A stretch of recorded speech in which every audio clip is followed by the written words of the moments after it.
All right, good morning. Oh, okay. Volume is definitely up today. Good morning.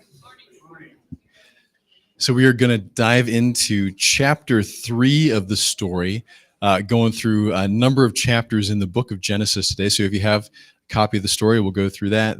If you have your Bibles with you, we'll go through that too. So, looking forward to our conversation. But let's open with prayer. Father, we thank you that you guide us throughout all the days of life. We thank you that you have made us to be a part of your story. We thank you that you know how things go better than we do and beyond our expectation. We pray that you bless our conversation this morning and lead us as your people as we seek to better understand how you've worked in the past and how you work today. In Jesus' name, amen. Okay, so recap, right? So last week, after we had a whole bunch of things happen in chapter 1, chapter 2, we took a look at God's promise to this guy Abram, right? Abe, and his descendants. What were the 3 promises, if you guys remember, that God had put before Abraham in no particular order? If you say one, you don't have to say the other 2. How's that? Many descendants. Okay, so many people, like nations coming from them. Okay, that's one of them. A land, so that they'd have a land, they'd have a place to call their home, to be their own. And there's a third promise. Well, a son kind of is kind of that kind of the first one, but what was a blessing for the nations? So a blessing for all families of the earth that was going to come through Abraham out to everybody. Okay, so yes, if you were in earlier services, you got to, Pastor Richard did the recap there. So we got those 3 promises, those 3 blessings. We have the son Isaac, so that's fantastic. We heard about God calling Abraham to sacrifice his son, God sparing Isaac and keeping his promise there. We hear about Isaac's sons a little bit, of the sons of Jacob and Esau, and some of the wackiness that ensues there, right? And then we get all the way down then to their kids, so particularly looking at Jacob. What's the change that God makes in Jacob's name? Changes it to what? To Israel, which means what? Wrestles with God. All right, bonus points. Okay, so wrestles with God. So keep that in mind too, as we're going to be going through this name. Going through the generations that follow. So, but here we're still on Jacob, or Israel, and he has been blessed. He has many flocks. He is pretty prosperous there. God continues to be with him, and now we're getting to this point where we are now seeing, okay, what happens now that he's back in the land, now that he's dwelling there with his family, with his children, where things are at. But we should probably also recap kind of where things are at in that family proper. Because while Jacob was dwelling outside of the land, he got married a couple of times, right? What's the name of the first wife? Leah. And Leah, so he was promised the younger sister, Rachel, but he gets Leah through his uncle's trickery there, and then he also marries Rachel. So which one's the favorite wife? Rachel. Rachel's the favorite wife. Okay. Now they also have some kind of maidservants, or kind of I don't know exactly what term we'd use today, but let's maidservants, so that they're coming along as well. But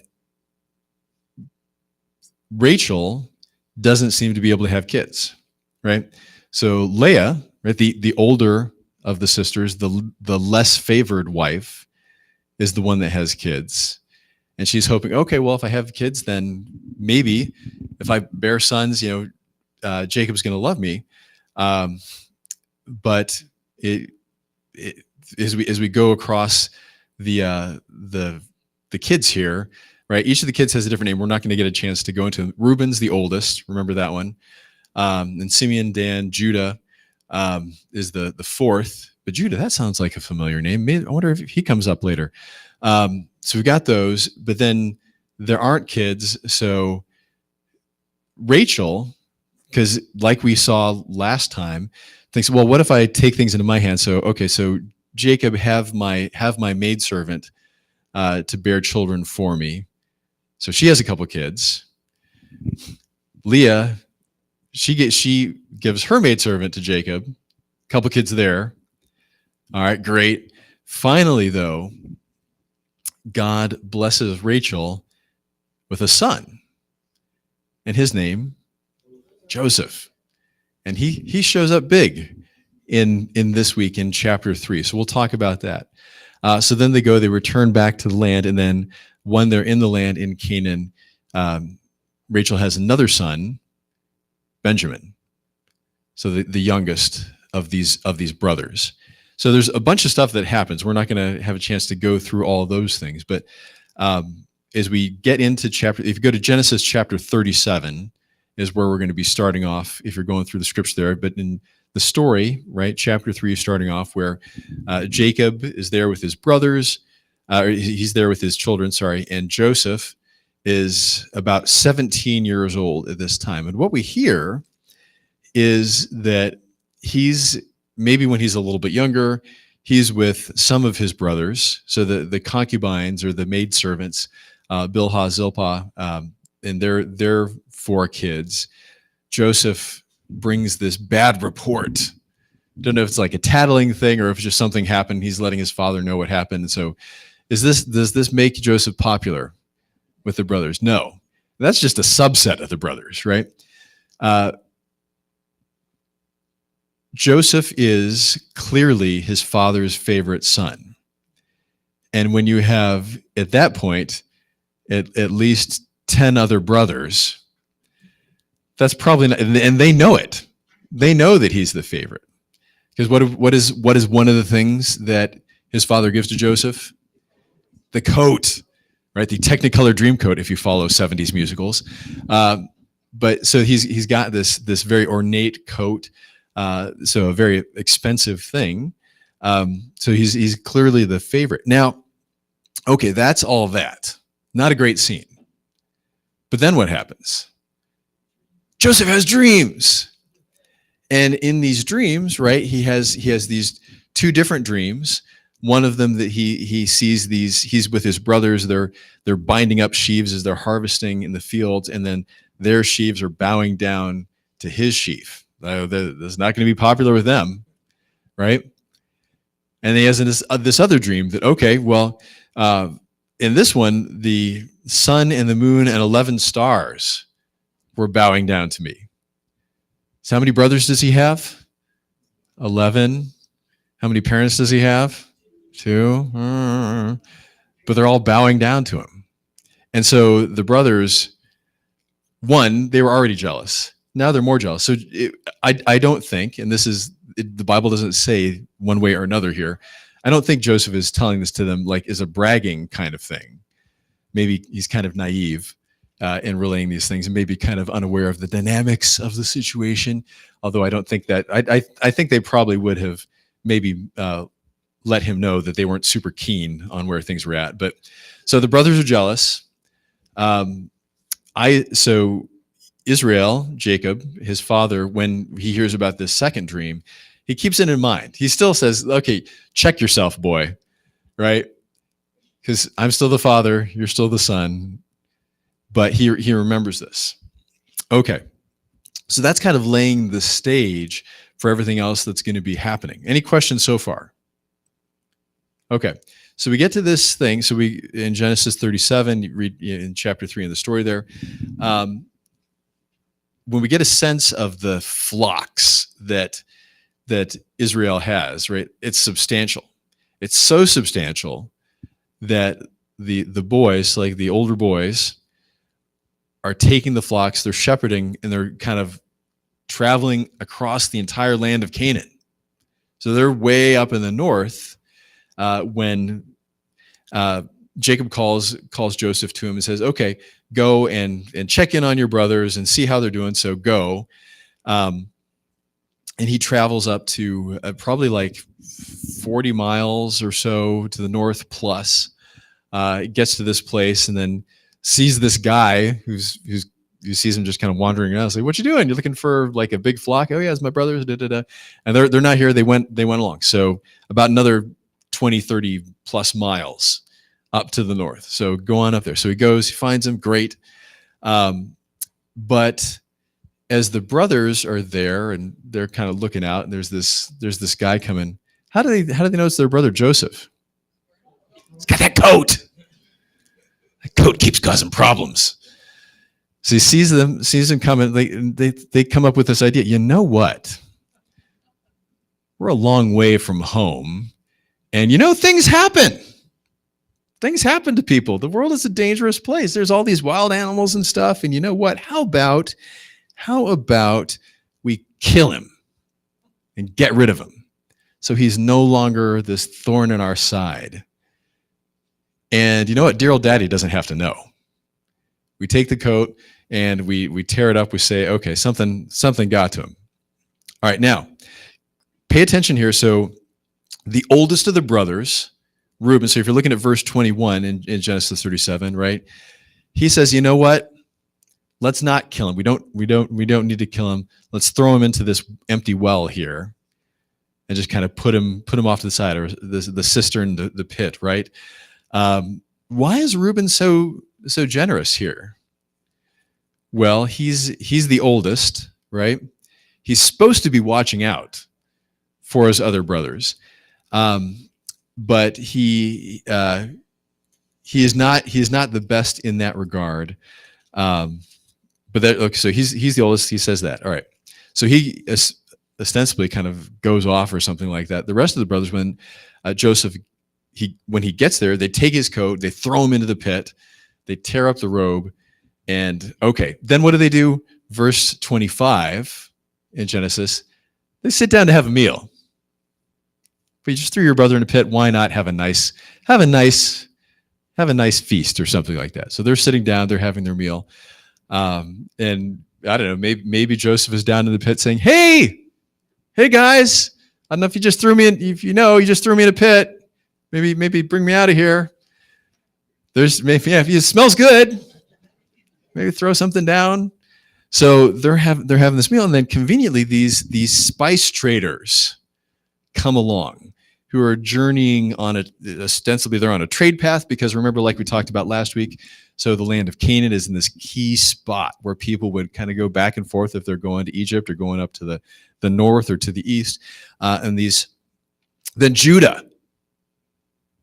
Remember Judah, right? The fourth of the brothers there. He said, you know what? Why kill our brother when we can make some money off of him? So let's sell him as a slave, because he's still gone. He's still accomplishing that. We don't have blood on our hands, but he's our brother, right? We wouldn't want to kill him. That'd be bad. So let's just sell him as a slave. I don't know if your kids ever talk like that, maybe, but they sell him off. They sell him, and for these 20 shekels of silver. So they sell him, and then the spice traders, they take him on their way to Egypt. Now we shift back to the brothers. The brothers go back. Reuben comes back, because apparently he was off, I don't know, shepherding or something. Comes back. It's like, hey guys, Joseph doesn't seem to be in the pit anymore. Like, funny story. These spice traders came by. We sold him. So Reuben despairs of this, right? Because this was kind of his plan to get in his dad's good graces by rescuing this beloved brother, bringing him back, but no. And so they tear up the robe, they put blood on it, bless you, and then they bring it back to Jacob and say, "Hey, Dad, do you recognize this robe? It looks kind of familiar. We couldn't quite place it." Yeah, that's my son's robe. That's the special robe. It's all torn up and bloodied. Surely an animal must have got him, must have drug him off. And this is all that's left. And so as Jacob says, I shall go down to Sheol, to the place of the dead, mourning. It's like the rest of the days of my life, I'm going to be mourning because my beloved son is dead. which again is not the best thing to be saying with your other sons. But that's where he's at. And so Joseph goes down to Egypt. He's taken by the slave traders. He's sold to Potiphar, who's an officer of Pharaoh, which will play in a little bit later. So the captain of Pharaoh's guard. We don't exactly know what Potiphar's role is there, but certainly a position of importance. So we in the story, they skip over some of the stuff that happens with the brothers back in Canaan. But then we shift back over to Egypt with chapter 39 in Genesis. We keep going in the story as well. We get to the point where, as if you're following in the sermon today with Pastor Richard saying that, okay, Joseph is not in a great place. He was 17 years old when he was sold. He's taken down to Egypt. He's sold into slavery, or he's given to Potiphar. But he's there in this household, and God continues to bless Joseph so that things are going well for him and well around him. And the things that he's touching, if you will, turn to gold. And Potiphar realizes this, puts Joseph to the point where he's in charge of his entire household. So this trusted position where he's running the ship. And that's fantastic. But what we hear is that Joseph's a good-looking guy. And Potiphar's wife takes notice of this. And over the course of many attempts, she tries to seduce Joseph. But Joseph is honoring God and saying, this is not right. Potiphar is treating me well. He's entrusted me with his household. How could I betray him like that? So he's being faithful there. So what does Potiphar's wife do? All of a sudden, there aren't any other servants in the house. How did that happen? And she corners Joseph and says, hey, come to my bed. She apparently hasn't gotten the hint at this point. But Joseph again says no, but she's kind of holding on to his robes, probably she's saying this, but he goes and runs. But what does she have in her hands? His robes again. Joseph in the robes, man. So he runs out, and Potiphar's wife, thinking quickly, is like, oh, you know what? Okay. Tells her husband this, what? This Hebrew tried to assault me. He tried to have sex with me. So Potiphar gets upset. So there's a few different ways, and the scripture doesn't go into this, and it's not super important here, but you think about Potiphar, because these are real people. Either Potiphar knows full well what his wife is like and cannot abide the shame of this. So he's going to have to, because is Joseph important to him? Yeah, the golden goose. Or he's ignorant of it and he gets upset, and he's all right. So he's going to put him. It doesn't just throw him like in the general population or something like this, but puts him in this special place, whether he's in charge of the jail or one of his subordinates is, where the Pharaoh's the high-ranking prisoners are. I don't know if it's quite club fed or something like that, but so this is the situation that then Joseph finds himself in, and then he's in prison there for some length of time. So we don't know how long it is, but what we do know is that God again blesses Joseph so that everything that he's touching is again turning to gold, is succeeding. And the warden of the prison recognizes this and then puts Joseph in charge of all the stuff there in the prison as well. We have these two dreams. These two guys, the royal cupbearer and the royal baker, did something, we don't know, to offend the Pharaoh. And so they're thrown into the special jail, and they have these dreams. And as they're talking, and Joseph's there, they're talking about their dreams, God gives Joseph the ability to have an understanding of what these dreams mean. And in these two dreams, one with the cupbearer, that this thing's going to be happening. You know what? Cupbearer, Joseph says, you are going to be reinstated.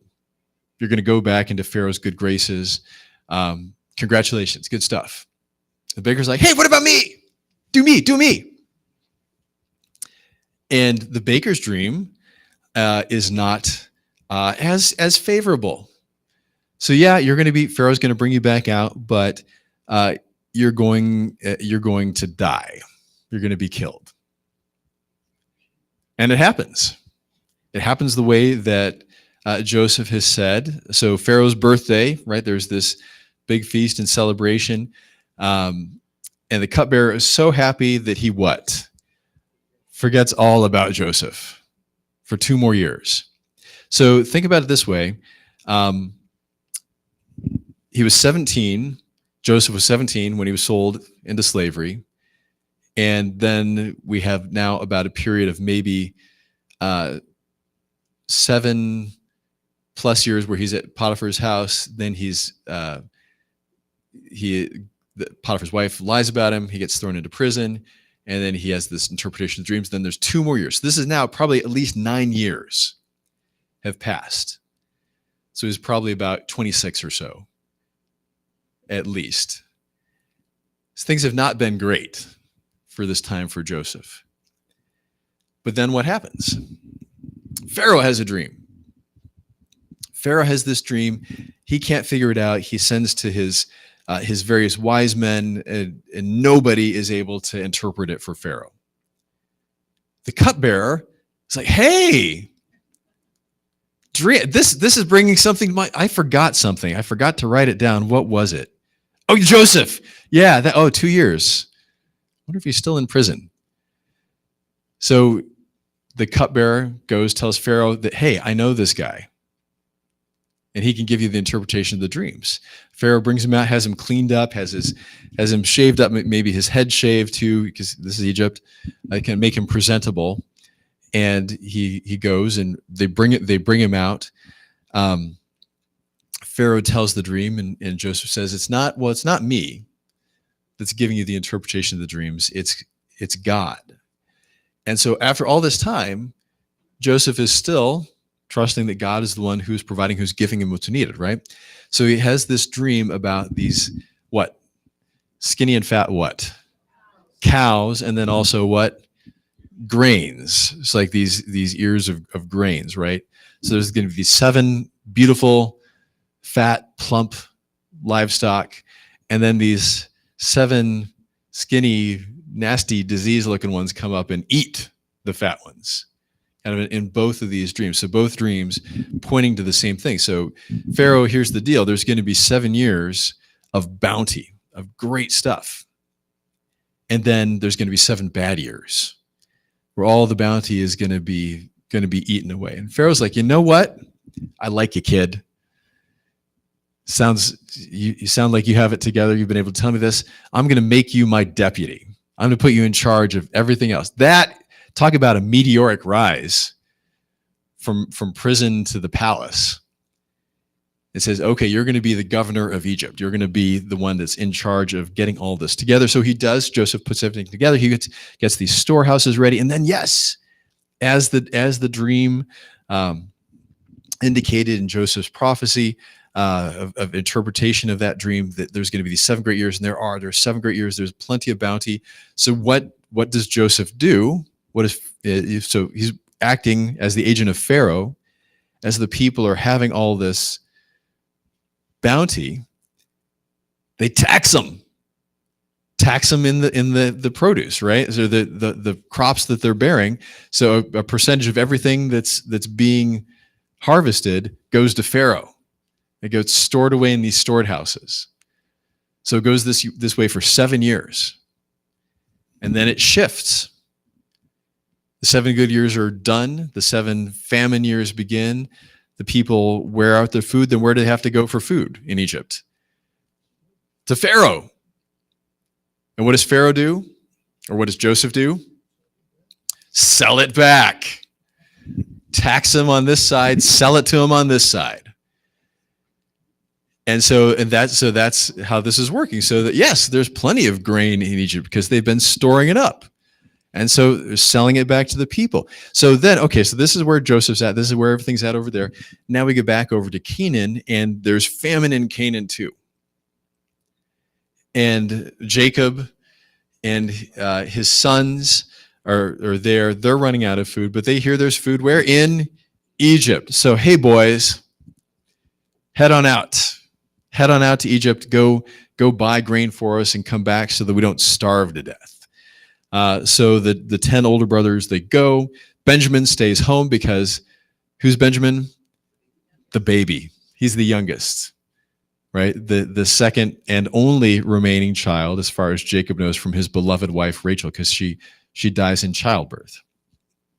So, okay, so we've got this scene. The brothers are going. They go to buy, and Joseph's the guy in charge. He's the governor, so they're going to go and negotiate. They've got their money with them. So they come and they appear in audience before Joseph.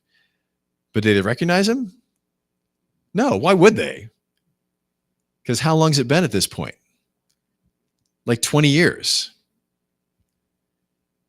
And so he's probably, his head shaved. He looks like an Egyptian, dressed like an Egyptian, and importantly, speaks like an Egyptian, right? Joseph has interpreters who are going to talk to the various people that are coming to buy grain. But they come in and, hey, where have I seen 10 guys before? They look kind of familiar. Of course he recognizes them. So his 10 brothers are coming in, and he immediately recognizes them, but he doesn't show it. Because he knows what happens the last time he saw him. And so Joseph's a smart guy. He's gonna figure out exactly who these guys are now. And so he recognizes them. They come, and as they come into his presence, he remembers the dreams of the past too. And so he said, you know what? I don't trust you guys. You're spies. You're coming here. You're coming to try to find out where things are in Egypt. Like, no. We're honest. We're honest guys. We're not spies. We're here. We're 12 brothers. I know there's only 10 of us here. One of our brothers, he died because, there's wild animals and stuff. And the other one, he's back home with our dad. The youngest one is home there. So Joseph throws him in jail for how many days? 3 days. 3 days in the jail, and then he brings them out. And on the third day, he says, all right, you know what? I fear God, which is unusual in Egypt for somebody to be talking that way, speaking about Yahweh. If you're honest, you know what? Okay. Somebody stays here. The rest of you go home. Bring this other brother back, and we'll see how honest you're being. But one stays here. So you know what? Reuben, the oldest, talking with the brothers, is, you know what? This is all coming back to bite us from what happened when we sold Joseph off back. Didn't I tell you guys we shouldn't do that? Kind of. But that's where it's at. So what do? Joseph takes Simeon, so not the oldest, who's Reuben, but Simeon, who was the oldest when they sold him off. Because Reuben wasn't there, right? So the oldest that was there when they sold him off, Simeon. And guess who gets to stay in prison? So Simeon stays in Egypt. The rest of the brothers head back, but Joseph has done something else as kind of part of his testing for them. He's filled them up with grain to take back, but he's also given them their money back without telling them about it. So they get to kind of a rest stop along the way. They're checking their supplies. Like, hey guys, my money's in my bag. How'd that happen? Like, me too. So they discover this. And then all of a sudden they're upset because, like, what's going to happen with Joseph when he finds out? He's going to think we stole from him. So they head on back. They go back to their father, and they have everybody's got all their food and all their money. And then when Jacob, when they get back home, sees this, says, Joseph's gone. He died a long time ago, as far as I know. Simeon's gone because he's in Egypt, and you guys can't go back to Egypt now because what? You're probably either going to be imprisoned or killed if you go back because they think you stole all this money here. So time goes on. So this is about 2 years at least into the famine, and they've run through all the food that they bought from Egypt, and like, all right, what are we going to do? And the brothers say, okay, let's go. We need to bring Benjamin with us too, because this guy who's in charge back there, he says we need to bring our brother, because if we don't bring our brother, he won't think we're honest, and he's not going to sell us any more food. So, and one of them says, this is great. We could have gone and been back 2 times already, Dad. So finally, Jacob relents, sends the boys, all 10, because 2 of them are already in Egypt. So go back. Okay. So they go to Joseph's house to get ready. Joseph says, all right, we're going to have a meal, get everything ready, brings them in, and he sees his full brother Benjamin, right? Because the other guys, they're half brothers. But he sees his full brother Benjamin, and he's so overcome, he has to step out so he doesn't see the brothers cry. The brothers don't see him cry. Comes back in and says, okay, let's get everybody seated for dinner. And what does he do? Did you note this? He seats them at the table in order of their age. The brothers notice this, and they're amazed. Like, how does this guy know that this is the way to seat us? Like, that this is how old we are. Okay, so they do that. They have Benjamin gets 5 times as much as the other brothers but they have plenty of food and beverage. They have a grand old time. And then Joseph does this other thing where, okay, I'm going to test them again. Fill their food, or fill their sacks with the food, with the money, and then put my special silver cup in one of the boys' bags. Benjamin, the youngest one. So they go on their way, none the wiser. Then he sends his servant after them to catch them and say, okay, here's the deal. Do this, and you're going to find it in this guy's bag too. Isn't this, you guys stole my master's special silver cup by which he practices divination. You know how he knows things, like how the ages that you are, or other things like that. So they find it's in Benjamin's sack, and then the brothers despair because, like, if anything happens to Benjamin, and the brothers promise too, including Judah, like if anything happens to him, then yeah, the fate will fall on me. I'll bear the blame. So they go back to Joseph and say, you forgive us. We don't know how this happened. Don't let anything happen to our brother, because if it does, it'll kill our father, because he's precious in his sight. So all this has happened, and Joseph, he can't take it anymore. He sends all the Egyptians out, because he's still speaking, right? In Egypt, as far as we know, he's been working through an interpreter this entire time. And he sends them all out and explains to them in Hebrew, I am Joseph. Is my father still alive? And the brothers are like, what? They were not expecting this. But that's what's happening. And so once they kind of get over their initial kind of amazement, he invites them to come forward for them to take a look at him. And he has this conversation with them. So all these things, why did Joseph do this? Why did Joseph put them through so much strife over these past years? Was it revenge? Some of it's getting back. I don't know. I mean, if he wanted to get back at him, he could have done so much more directly, but okay, it's possible. He wants to see if they've changed, because he's giving them opportunities to demonstrate that they've changed, that they're no longer the same guys that they were before. Because who are they looking out for here at the end? Benjamin, who is their father's the new favorite. They're watching over him. They're taking care of him, and particularly the ones who are most directly responsible for him being sold into slavery in Egypt. They are stepping up, and they're watching out for their younger brother.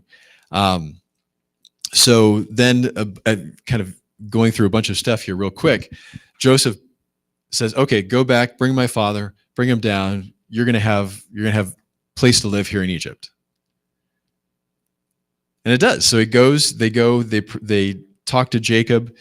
He's amazed, but they convince, because Joseph also, with Pharaoh's blessing, sends along this great procession, like this amazing caravan of carts and wagons and people to go protect them, bring them in. So all the brothers, their wives, their kids, everybody comes down. Now they're living not just in Egypt, but in like the best land in Egypt is where Pharaoh puts them, because he values Joseph so much. And they're there. And then we have, as they're then in the land for a number of years, so about 17, I think, or so years after that, God is going to be calling Jacob to his rest. So Jacob gives a blessing. He gives a blessing for all of his sons. But the blessing, kind of connecting with what we had last week, goes to not the oldest, not to Reuben, not to Simeon or Dan, because they tend to be kind of violent, impulsive guys. And there's some other stuff you can read about in Genesis that they do there, but to the fourth son, Judah. So the blessing and the promises, everything we've been talking about, is going through the lineage, is now going to Judah, to that fourth son. Jacob then blesses Joseph, not to give the blessing to him, but to his two sons, to Manasseh and Ephraim. But the blessing is kind of funny if you read through that too. The blessing there is not going to the oldest, but is going to the second born. Again, because Joseph's standing, he's like, "Oh, Dad, no, you're confused. This one's the older one." He's like, "Nope, I mean it for this one." So the blessings go on to the households, and so the blessings are there. Jacob dies. He wants to be buried back in Canaan according to God's promise. That's the land where they're supposed to be. Nifty. But the brothers, now that Daddy's dead, they're still concerned.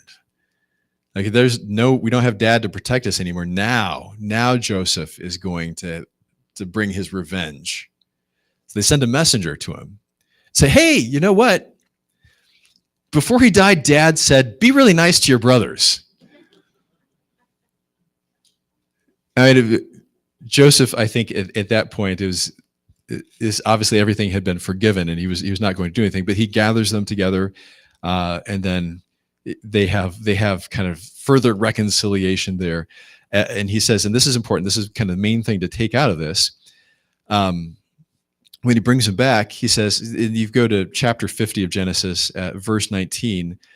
Joseph says, "Don't be afraid. Am I in the place of God?" This is a rhetorical question. The answer is yes. He could have them all killed. He could do all kinds of things to them. He is in the place of God. He says, "You know what?" And this is the really cool thing. We talked last week about the lower story and the upper story, right? So the upper story, who's the central character? Who's the author? And it's God. The lower story is kind of all the people and everything that's happening, us. Joseph, he sees the upper story. God worked through all this stuff, through the evil that you did to me, so that many could live. Not just the family of Abraham and Isaac and Jacob, but through all those people who would have died otherwise in Egypt and throughout the lands, because they had what they needed to see them through the famine. So God's purpose was at work. Don't be afraid. I'm going to provide for you. I'm going to provide for your children and your grandchildren and your grandchildren, everybody. And so it does. And then that kind of wraps up Joseph's story. The rest of his life, they're 60 plus years or so, because he's been in Egypt for like 93 years, I think, when he dies. It doesn't really talk about that. Just kind of, okay. But God has provided. He has provided for his people. He is keeping his promises. The upper story continues. And then we're going to have this whole like several hundred years passing. And then next week, when we get into chapter 4, God working again in a very different context in Egypt. But so that's kind of chapter 3 as we're going through a decent period of time here, how God works despite the things that are happening in the lower story sometimes to bring good. Any questions or kind of thoughts, Bob? Yeah.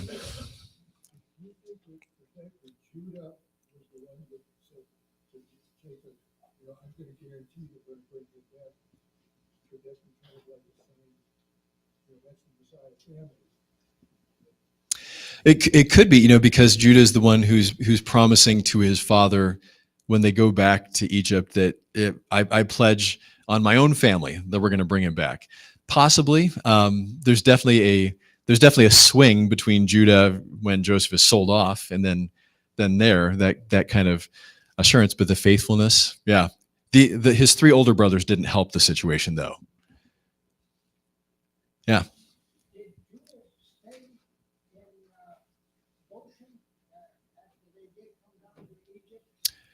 As far as we know, all the brothers stayed in Egypt until the time came in chapter 4. Spoilers: they go back, and when they do, they bring.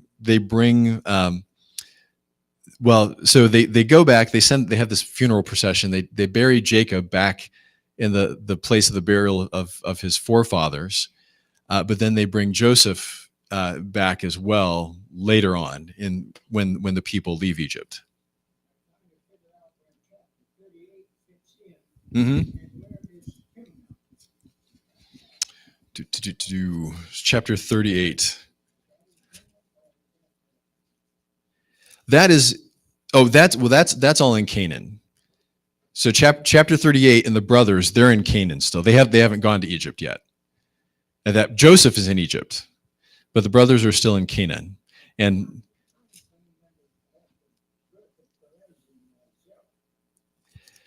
I think all the rest of the kids are born there. Yeah, I can follow up with you later a bit on that one, but that's all in Canaan. That's all happening over there. Any other questions before we wrap up? Other things? Okay. All right. So next week, chapter 4. If you want to watch, what is it? The Prince of Dreams is the animated thing of the Exodus. There's some cool stuff in there, actually. If you want to take a look at that, in addition to reading in the story, chapter 4 there. But we'll continue on with that and see how we heard about how God's people came to Egypt. Next week, we hear about how they leave Egypt. Okay. All right, thanks, everybody.